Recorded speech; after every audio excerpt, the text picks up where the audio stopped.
ఈ హాస్పిటల్ ఈ ట్రస్ట్ మీద ఉన్న కేసులు దేని మీద లేవు. ఎంతమంది ఎన్ని రకాలుగా అన్ని పార్టీలు కలిసి కేసులు వేస్తారు. So we'll face it. దానిలో ఏమి కాంప్రమైజ్ ఏం లేదు.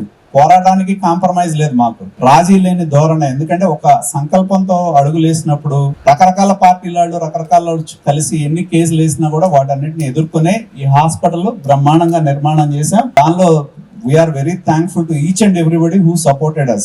మేము ఈ హాస్పిటల్ 2017 అఫీషియల్ గా స్టార్ట్ అయితే 17న కోర్టు జడ్జిమెంట్ మధ్యాహ్నం వస్తే సాయంత్రానికి హాస్పిటల్ స్టార్ట్ చేసాం. కోర్టు జడ్జిమెంట్ హాస్పిటల్ స్టార్ట్ చేయకూడదని కోర్టులో కేసు వేశారు. చేయొచ్చు అని కోర్టు ఆర్డర్ ఇవ్వగానే 2017లో ఆ రోజు ఇమీడియట్ గా మధ్యాహ్నానికి మేము ఈ హాస్పిటల్ స్టార్ట్ చేయడం జరిగింది. అఫీషియల్ గా 18లో లాంచ్ చేసాం. కాబట్టి నేను కోరేది ఏంటంటే, ఇదంతా మీరు నన్ను చూసి ఏముంది ఇంకొక హాస్పిటల్ ఉంది, ఇంకో సంఘం డైరీ ఉంది అనుకుంటారేమో. బట్ దీని వల్ల వ్యక్తిగతంగా నేను నా కుటుంబం సఫర్ అవ్వచ్చు, but we have served people at larger extent. అదొక్కటే మాకు సంతోషాన్ని ఇచ్చేది, మాకు ఆనందాన్ని ఇచ్చేది. కుటుంబంగా నేను, నా పిల్లలు, మా కుటుంబం సఫర్ అయితే అవ్వచ్చు. Will face it. భగవంతుడు మాకు శక్తినిచ్చాడు, విల్ ఫేస్ ఇట్. కానీ మా తండ్రి ఆశయాలను కొనసాగించడమే మాకు లక్ష్యం.